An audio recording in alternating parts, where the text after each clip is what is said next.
It is Monday on Daily Delivery. Michael Rand here, Patrick Reusse with me as well. A lot to get to today, Patrick. It's March. We always say that, but lots going on. Lots of snow. You guys probably hear my voice. I sound terrible. The whole house is sick, but we're pushing through, Patrick. We're pushing through it. We're gonna talk a lot of stuff, a little hockey, a little baseball, but we got to start with basketball because it is that time of year. All the levels of basketball are interesting right now, Patrick. Yes, starting with our Wolfies last night. That's a nice win. Golden State came out, and the boys weren't doing much of anything, got themselves down again, and then came back in the fourth quarter. Ant took an idiotic shot again in the fourth quarter, right and late, and didn't make it. He's been making those lately, but they pulled it out then. And this whole playing without injured guys might have helped our guy McDaniels. He's doing a little more offensively. Yes. He's not a go-to guy, but it looks like he's not standing over there in the corner pouting, doing nothing like he was doing for weeks after weeks. So that's helped a little bit, to say the least. And having Rudy back, they don't win that game obviously without having him back. So you wonder about Rudy's injuries. If it was like they just fined me $100,000 and we're playing in Utah, if he just decided to take a couple of games off, I don't know. But anyway, they gained a game on Okie City. Okie City had one of their few stinkeroos. The superstar got they got like 16 points, and they were Chet Holmgren was 1 out of 10, and they played a stinker last night and got hammered, and so they're the Wolves are one behind them in the loss. The Wolves got one more loss than them, two more losses than Denver. No, one more loss than Denver. They're one behind Denver and half a game. Oh, total I thought they were behind. two. Yeah. Okay. That's okay. But I just looked it up. That's the only reason I know why. Go on. Okay. I looked last night. They might not have put the new ones in yet, but anyway, I don't know though. I've been saying all the time, I don't want to be 4 to have to play the Pelicans, but then you get to play the Suns if you're 3. So I'm not sure I want that anyway. 2 would sure be fun. Playing 2, and then I'll take whoever comes out of that. I'd take Golden State and the Lakers and everybody else out of that before I'd take either the Pelicans or the Suns. I still think the Suns with Durant and Beal's back now that would be a tough handle. But it's first round's not going to be easy no matter who you play. But They can, maybe Okie City can hit a little snag here and they can get to 2. I would prefer to be 2 than to play the Pelicans. The Pelicans they're tough. Yeah. They're good. Yeah, and they're as long as Williamson's healthy, they're going to be tough to handle. Pelicans are gaining on the Clippers. They're only a half game behind the Clippers for 4 now, and the Wolves are pretty well clear of those teams. They're about 4.5, 5 up against those guys. So, as long as nothing catastrophic happens, and this is the Wolves, so you never know. But as long as that doesn't happen, they should be secure in the top 3 at least. But you're right. It's like it's matchups. You're right. It's gonna be a hard first round series no matter what. It's not like those. There's some years, and look at the East. Like there's some bad teams that are gonna make it in the East, or at least be in the play-in in the East. And it's like the years of being able to kind of coast through the first round. That is not what they're looking at here. It's going to be either a veteran team with stars who have won championships, or good athletic teams with good players. There's no easy out there at all. No, and you're right. The Clips are slipping a little bit. They had their good run, but Kawhi and Paul George, you never know when they're going to play, when they're not going to play. They're just, Kawhi can sprain a toenail and take 2 games off. I mean, he's not exactly he's a great player, but he's not exactly a warrior. No. And,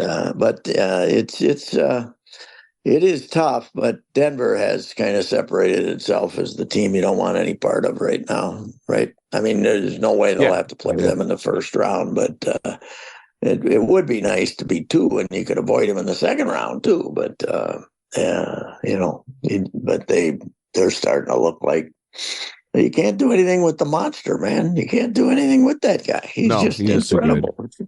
Yeah, he is, and that looks good. But yeah, boy, I didn't go to the game last night, but snow or not, that place sounded like it was jumping in the fourth quarter, Yeah. man. Their attendance this year's been fantastic. They did a lot of ticket deals early in the season to get people there, and if you bought a hamburger at Arby's, you got in for $1 or something for quite some time. But they got families involved, and they got.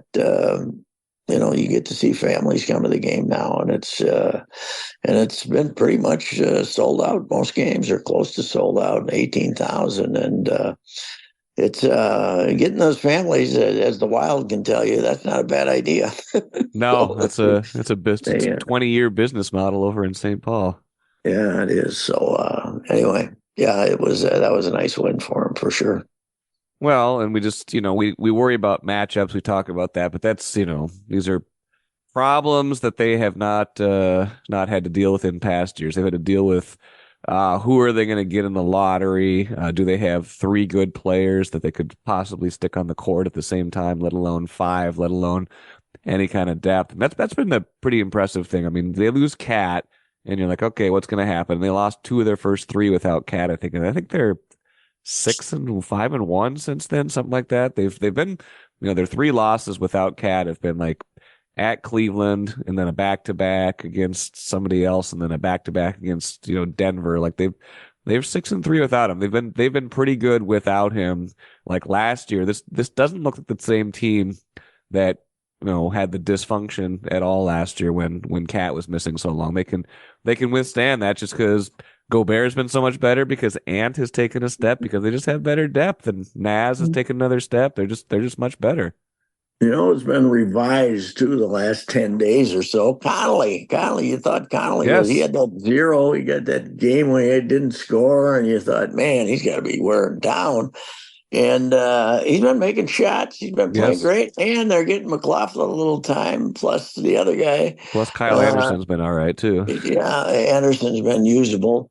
And he's still not going to score points, but he's getting a little more like he was last year. So, yeah, the only thing I'm upset about is they don't give Luca 8 minutes a game. No. Luca saved him there for 2-3 games, and Right. he's anti-Luca. I don't know why. He is not he does not like using his bench, though, man. If he goes 9 deep, they gave Warren a look. I don't Yeah. know if they're good. I don't know if he's going to get signed to you. It doesn't seem like it seems like the last couple of games he's getting kind of phased out there too. So they gave him they were trying to see if he could help him come in and shoot the three, but Right. he hasn't done that. But I don't know. They might end up signing him. Who knows?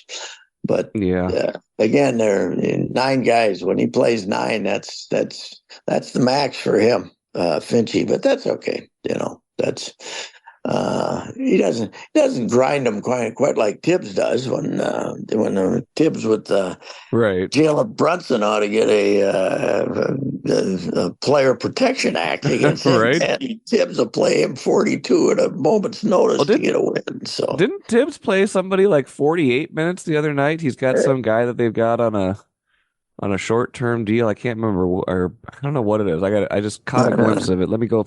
I got to find a box score now to see if I'm crazy or not. But if I feel he like, was they're apparently going to renew him or something, or extend him or something. And some people are upset. And I saw DiVincenzo came out and defended Tibbs from any rips that he's been getting. 42 and 28, they're pretty good. Yeah, they are. They had a little. They had 3 guys hurt, but they're getting healthy. They got the other center back too. Robinson, I think, is off the injured list, so they got 2 centers now, him and Hartenstein, and they're my favorite. Their second favorite NBA team. I follow those Knicks. A Knicks Wolves final would be fantastic, wouldn't it? Yes. I don't see much Oh man. possibility of anybody beating Boston, however. So. It's Miles McBride, who could barely get off the bench for most of the year. Yes, right. Played 47 minutes last Monday. What, they 44 have on it Thursday, overtime or so? then all 48 on Saturday against Brooklyn. Well, Tibbs knows he's going to get his healthy guys back, so he might Yeah, as well let McBride right, play him into the ground. What the right. hell? Yeah, that's great. But yeah, it is. There's no doubt that it's just weird to be this Wolves fixated in Yes. town here. It just hasn't happened very often, No, it really hasn't. It's just and yeah, it's kind of nice though. It's kind of nice. Well, oh let's yeah, it is, and the fact that the fans showed up and appreciated it hmm is pretty good, and the combination of Ant and Nas, I would say, Yes. brought the Nas fun the other night was pretty Oh good yeah. too. They love Big Nas. Nas heads or something. Yes, they love the Nas, and he's, for good reason. He's a good player. He's fun. I mean, it's just they got a good thing going for once, and it feels sustainable for once too. I was listening to the national telecast for that Nas night, and they said, "Boy, did they get him cheap? They were lucky. They got him Yes. for 3 years. 3 years, 72, right? No, 24 3 years, years, 42. 42. Oh, yeah, that's right. 3 years, 42. Yeah, they're going to have to extend him here when they straighten out their cap problem. They're going to have to Yes.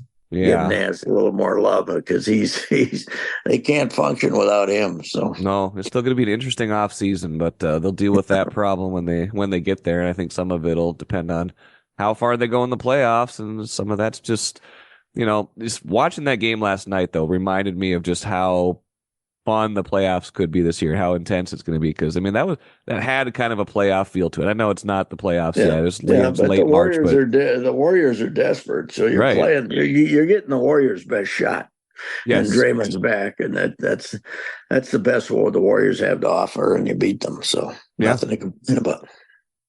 MGM Wine and Spirits is the choice for savings, service, and a great selection of spirits, premixed cocktails, wines, and of course, ice-cold beers and hard seltzers. With over 30 locations throughout the Twin Cities and beyond, there's an MGM near you. Head to mgmwineandspirits.com to find a convenient location in your area. Get social. Follow MGM on Facebook and Instagram for all the latest news and trends. Make great moments with MGM Wine and Spirits, your locally owned and operated choice for over 50 years. Save time, save money. Shop MGM. Let's talk colleges a little bit. Gopher season is over.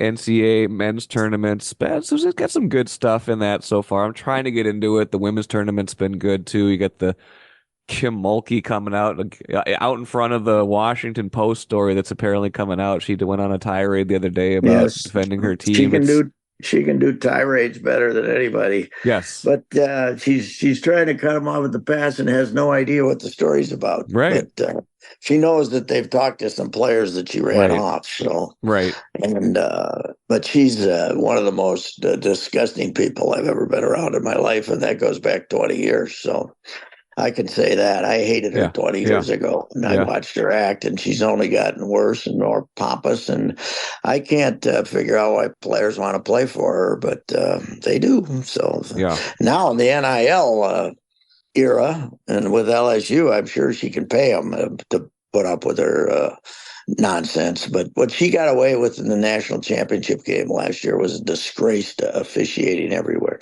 She's running over, grabbing officials. She's screaming and hollering. And then Caitlin Clark gets a technical for not tossing the ball to the referee after a play while this lunatic is running up and down the sidelines the whole game. So I can't stand her. No. She coached against the Gophers, That's right. back when the Gophers were good. So yeah, that was maybe, was it the Janet, Sweet 16 game? Somebody reminded me Janet was a teammate of hers for 2 years as a player. I should call Janet and say, was she as disgusting a person when you played with her, or was she different? Does she have any redeeming qualities as a human being? I don't know. That said, the women's. We were talking about how the women it's more popular now than the men's game. Yeah. Well, the first round, the better seed went 31-1. Yeah, it's hard in the women's game. Yep. It's predictable. It is. So it still predictable. It still is. And if you go through, they don't have any upsets, and that That's the problem is the first round. The first, second, and third seeds. Now they had that stat the other day. I saw that they had the guts to reveal this on ESPN. The first, second, and third seed in the first round, it's since the 64 team bracket, which is 1994, I think, have lost one game total in the first round. In the first round? Between the first three seeds. Wow. The 1, 2, or if you're a 1, 2, or 3. Stanford got beat by Harvard 1998. That's the only time a first, second, or third seed is lost in the first round. So, jeez. It's just very predictable, and that's one of their problems. Now, when you're getting down to the grind, you're getting down to the round of 16, then you're going to have some interesting games and stuff. And Caitlin hasn't played game 2, so that comes tonight. But the men's tournament, I watched a little bit of it. Purdue looked good, man.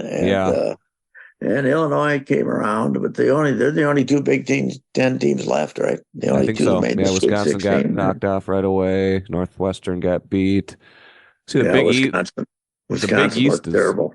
Big East is mad because they got 3 teams in, and all of them are in the Sweet 16 now. But they only got 3 in, and that other league they got 6 in the Mountain West. I don't know how many they got left. Did they get? They had 2 left after the first round, so I don't know. Wait, Utah State, they didn't win last night, did they? Utah State, they had Utah State left and somebody else. Utah State, did they lose to Purdue? Weren't they the Purdue? Purdue beat them by 100. And so they might have got wiped out, and they had 6 teams going. Yeah. The seeding, and that team the Gophers played last night should have been in the tournament. Yeah, they were good. They were 28 net. They were 28 net. Yeah, and their record was like 29-5. I mean, they're a good team. Well, let me say this. The NCAA now runs the NIT, but nothing is different about the NIT because the officials are all instructed. These are the teams that we want to advance. And then now the Gophers were outclassed yesterday, and the other team was better than them. But that officiating was brutal. And you know me, I don't give the Gophers a lot of excuses. No, you don't. No. It was pathetic. They had 3 of them. They had one little fella that was over there in front of Ben Johnson. He made some of the worst, stupidest calls ever. I'm surprised Johnson just was shaking his head the whole game, like, what the hell?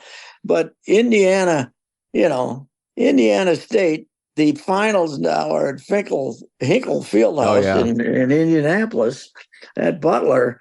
They want Indiana State fans to fill that place up, and they win. They beat the Gophers on merit, but the officiating was a disgrace. It was pathetic, and you can see why these guys don't get to work the NCAA tournament because they're so bad. Somebody says they might have been from the Gulf South Conference or something, but God, they were awful.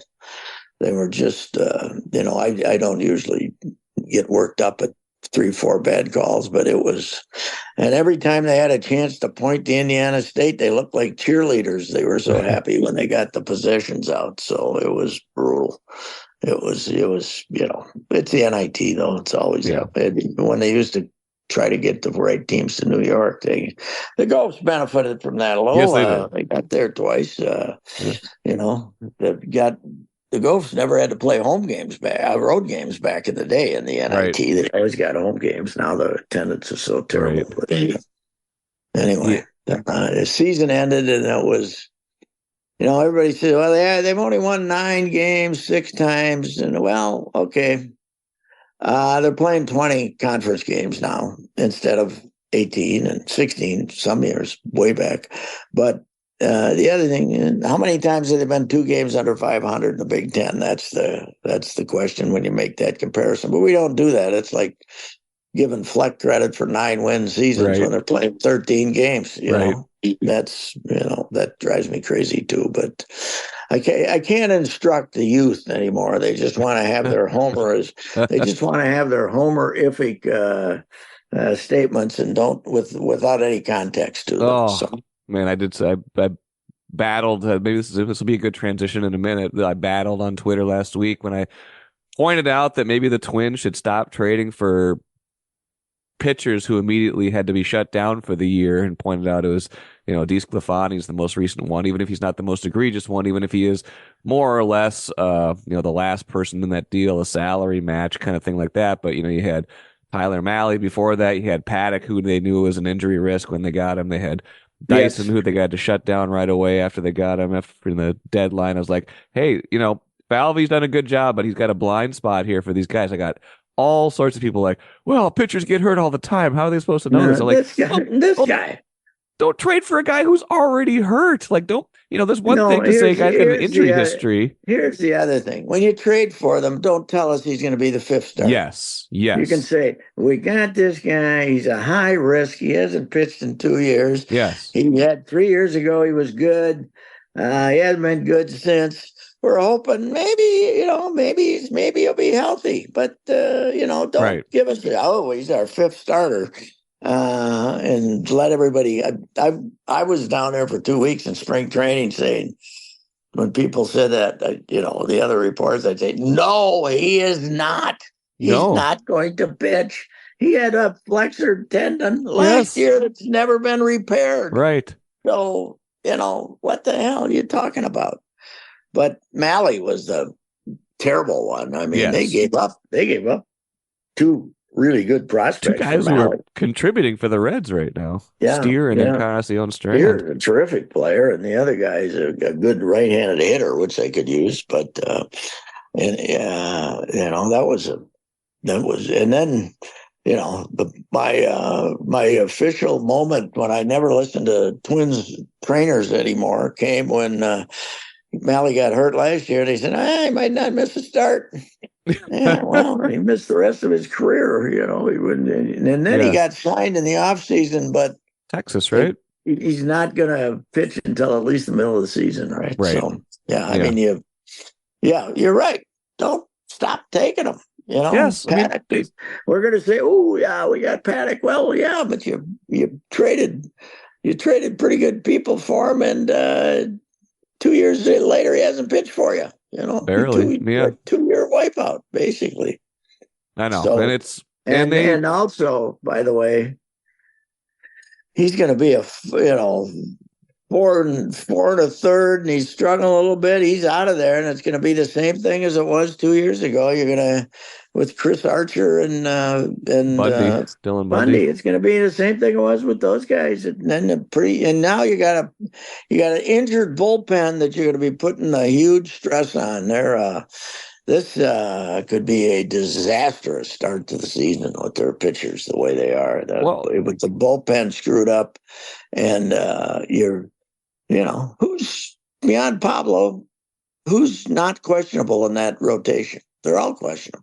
Yeah, I mean they got talent like Joe Ryan, Bailey Ober, Chris Paddock. They could very well have functional to good seasons. Varland's a nice pitcher, but I had Phil on the other day, Phil Miller, and I was like, this was asked after the DeSclafani injury, and I had to say, like, Phil, like, where if any of these next guys gets hurt, who is the next person up in the rotation? He's like hemming and hawing. This is nothing against Phil. He's just like, they still got they've still got Randy Dobnik. They've got Cole Sands. They haven't lost Dallas Keuchel's phone number. I'm like, okay, that's not good. I had a good half hour off, just BS and chat with Phil on Saturday, and we were, Simeon Woods Richardson. They talk about him. He couldn't hit 90 last year. He lost his fastball. He's thrown a little harder because he changed his arm slot, but it's still like 92. He's not a control pitcher. Then you have Brett Hedrick. They mentioned as a lefty. You were if you got an inning out of him in a relief last year, you were happy. He was up and down. And then the Festa kid has no. Yeah, we don't know yet. Yes, we don't know him. He has very few innings on his track record. So, it's going to be one of those years. They're going to be really challenged. And the fact that they did nothing in spring training that is okay. It's spring training doesn't mean anything. I mean, last year Kansas City was the star team of Right. spring training, and they lost 104 games. But the thing is that they didn't hit.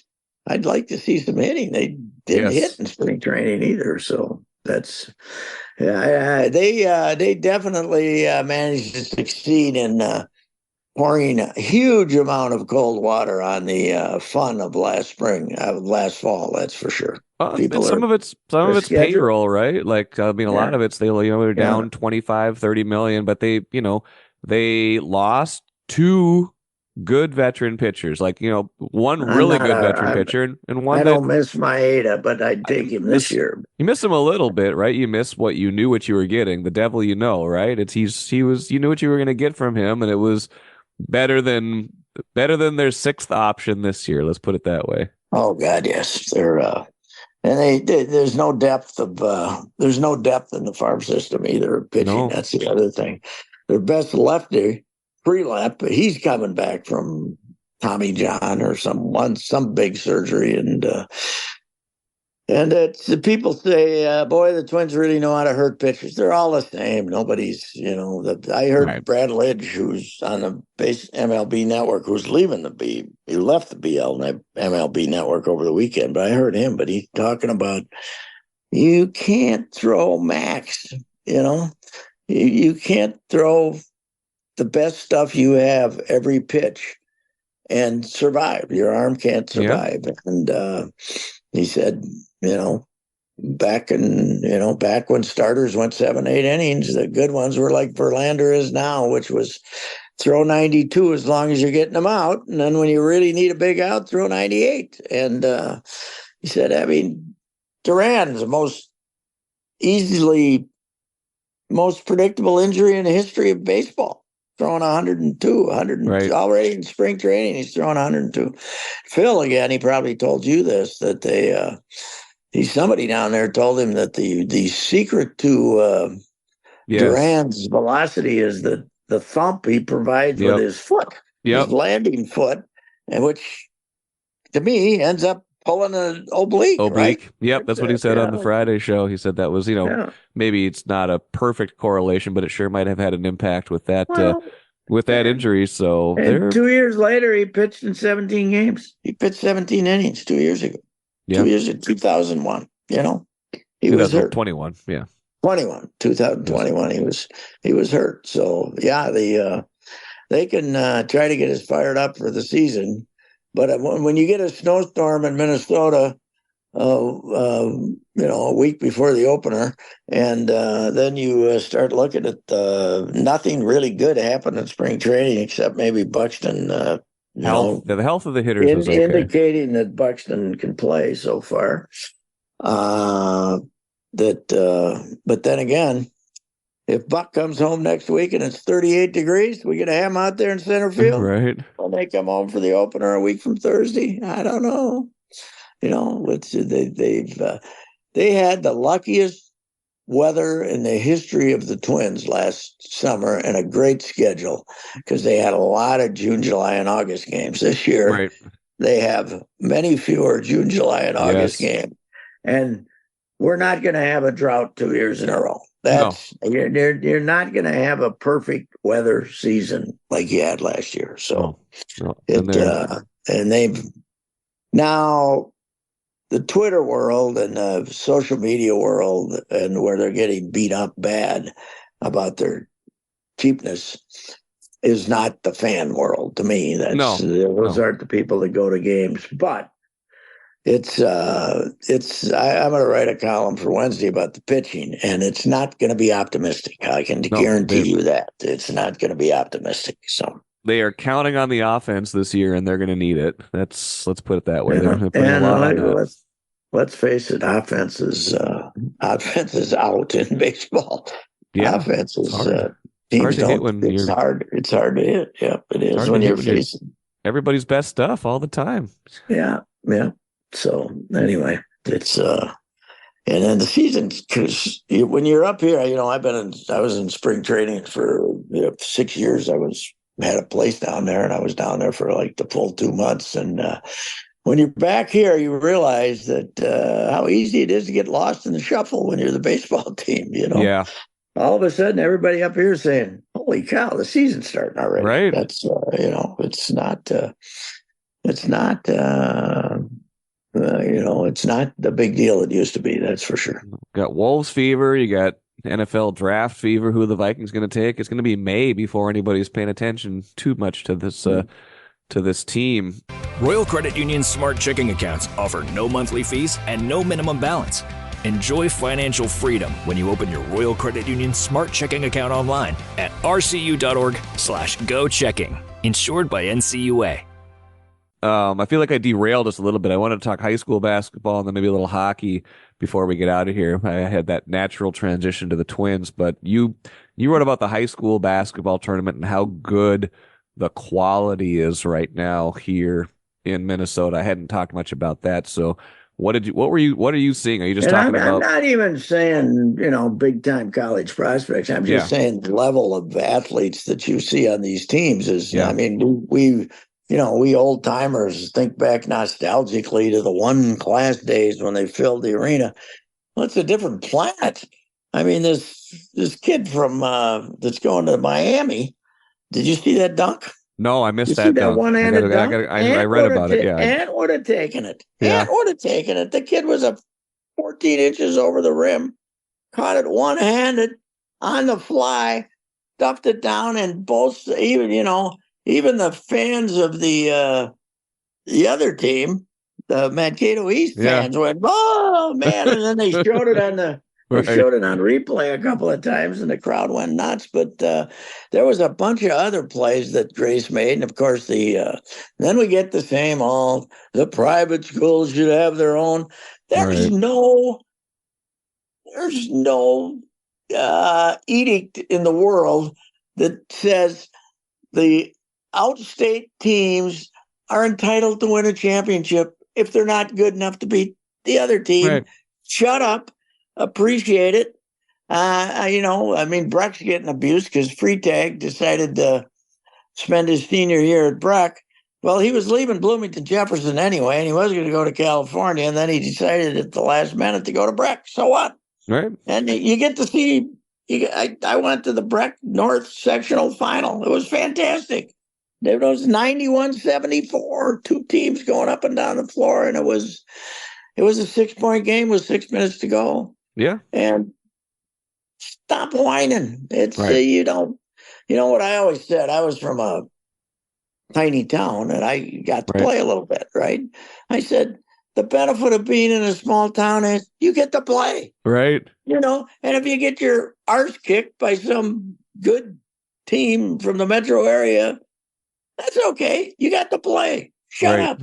Right. By the way, Mankato East is good. They just couldn't beat that team, but the Mankato East was fine, and they weren't complaining. Their coach was fine, and it was, But what you see now in the athletic ability of these guys and the age at which they're playing, 9th and 10th graders, some are playing, and that's all AAU driven. It's all the fact that they train year round. And they play basketball year round. They play summer. Their AAU ball is more pressing to them than their high school ball. And then they train this kid, the dunker, is put on like 10, 12 pounds during the summer of muscle. They have a guy that they like the Tino Grace program. Everybody wants them to move up. Well, why? They move up and then they're not as good and they get beat. So beat them. Beat them. It's okay to beat them or shut up.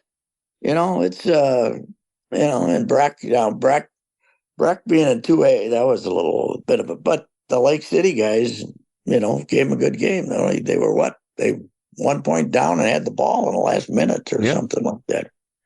As I said, though, Lake City was missing one little thing, a 7'3" center. They didn't have one this year. So Randy Brewer. Randy Brewer. Yeah. Randy Brewer. He would have helped. He probably would have helped. I was maybe the first guy to go see him when he was a freshman at Lake City. I'd heard about him. I was at the St. Paul paper and went down to see him. And he put the ball in the basket by jumping 1 foot, but would stop, not really dunk it. He just kind of lay it over the top of the rim because he couldn't jump at all. Sure. But it was, and then the coach, Jerry, what was Jerry's last name? Jerry was there for years. Just I remember Jerry sitting on the bench over there at the Civic Center and he had pants that went down to about his shins because they were his suit pants, Yeah. He didn't, but he always told the story about he was a house painter, like all coaches were back then. In the summer, their summer job was house painting. He sees this collection of 4th and 5th grade boys walking down the street, BSing, and one of them's 1.5 foot taller than the other ones, and he climbs down the ladder he's been painting on and says, "You play basketball, son? We got to get you playing basketball." That was the discovery of Brewer. But that's funny. Yeah, I mean, it is. We talk. We got Louie and everybody, as I said in that column, telling us how great high school hockey is and how much better it is, and blah blah blah. We don't get enough of that in basketball because it's. I'm not talking about players going to division, big time Division I or the NBA like the NHL do, and of course you immediately go, this is the state of hockey because of the number of people that play in the NHL. Well, yes, and there's we have more hockey players than any other state in the country. That's why. So, but the basketball is really good right now, I think. Well, and we've been turning out NBA players. I mean, 2 lottery picks in the last few years, Suggs and they played at Minnehaha Academy, and they shouldn't have been allowed to play at Minnehaha Academy. Stop your whining and appreciate good. If you could beat a team like that, the players complain a lot less than although the Stewartville coach was whining about the seedings.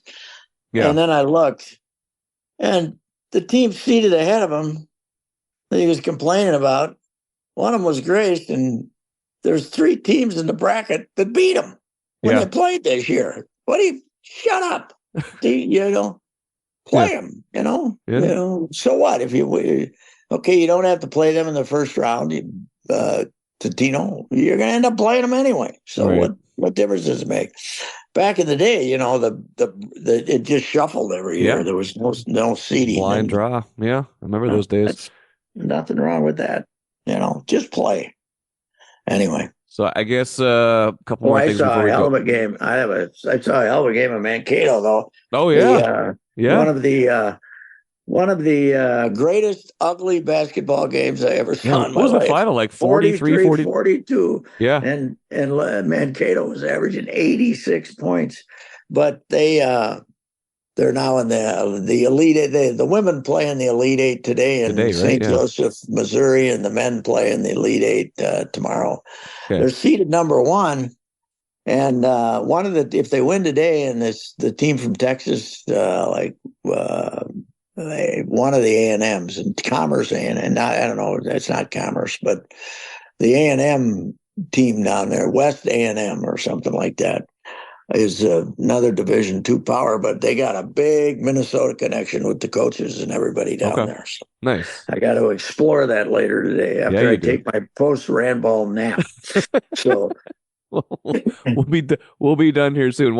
Ohtani is supposed to talk through his presumably through a different interpreter. Oh yeah. He'll have a new interpreter. I hope the backup new interpreter. I hope he comes out and says that he's going to buy up all the other houses at Park Point. That's what I want to do. That's right, something like that, and say, come out and try to it's somebody's forcing him to do this because he doesn't tell you nothing. No, I mean, his February 29th, he announced he was married. Even the Japanese media that covers him, he said, he's married. Yeah, people got mad at me in that column because I said, if she's married to him, why she have such bad seats? And so, if she's up there and somewhere and she's pointing at him like, is that him? Is that the guy I'm supposed to be married to? I don't trust anything about this story, but but the worst part of the whole thing, Mike, is that they would let a guy get $4.5 million in arrears. Yes. The book's not going to let somebody get, unless you're Shohei Ohtani himself, Yeah. You're not going to let somebody get $4.5 million in arrears before you say, "Hey, it's time to pay up, buddy." Right. So and apparently, Ohtani and this interpreter were like, that was just inseparable guys because they were the best of friends. And so obviously he's trying to take the fall for this, but it'll be interesting. Interesting. It will be. It will be. As I said in my column, Manfred, when I listened to Manfred's interview from Seoul on the first night, I said, he's not his usual ebullient self. Now we know why he knew this was coming. So. Well, we'll get a taste of this, right? They come here in April, don't they? Dodgers? Yeah, 3 games in April. I don't know if they're day games, but Monday, Tuesday, and Wednesday in April. You bring the Dodgers here in July, you get 42,000. Right. Bring them here, you won't get 42,000 for the 3 games. No. What a stupid schedule. God, their schedule's terrible.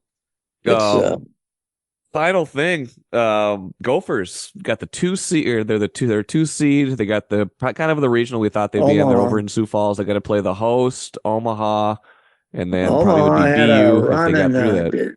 Did Omaha win that? No, Omaha got beat in the final, right? I think they lost in there somewhere. But I think they beat North Dakota, which was a big upset. So, but yeah, they still a 16-team bracket, and they last year they were in Fargo. Yes. And you thought for sure that they were just building up to winning the championship with that loaded roster. This year they're not nearly as good, but that doesn't mean they can't win it. Well, they got the Frozen Four here. And last time that they ended the long stretch of no championships, 2002, it was here. Correct. And they hadn't won one since 79. 23 years. And now they haven't won one since 2003. So that's 20 years. They won the back-to-back. So if they can get home, they can get to the X, they might be able to do it. Now, the 2003, that was in the X, 2003. No, 2002 was in the X, 2003 was in Buffalo.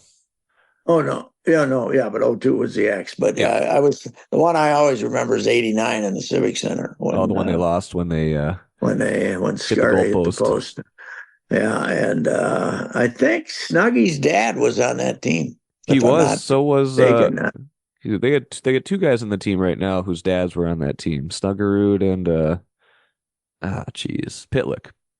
Oh, Pitlick, yeah. Well, there's always a Pitlick on some team. There's apparently Grandma Pitlick. I got to track her down. She's a character, I guess. Okay. I want to read you talking to Grandma Pitlick. I would read about that. Hey, Grandma can show up to the game and get a little critical of the officiating, I heard. So anyway, if I can sit next to Grandma Pitlick, I might drive to Sioux Falls. Well, that'd be fun. The game's only in a few days, right? 28th. It's Thursday. Well, yeah. It'll same be fun. Same day as the Twins opener in Kansas City. So. Yeah, it is. Well, lots of fun to be had. I'm sure there'll be plenty for us to get to next week and on the rest of this week with everybody else. Patrick, I suppose we can't complain too much about the snow after the winter we've had. No. It's not that bad either. It'll be gone in a few days, hopefully. Okay. All right. Thanks, Patrick. All right. Goodbye.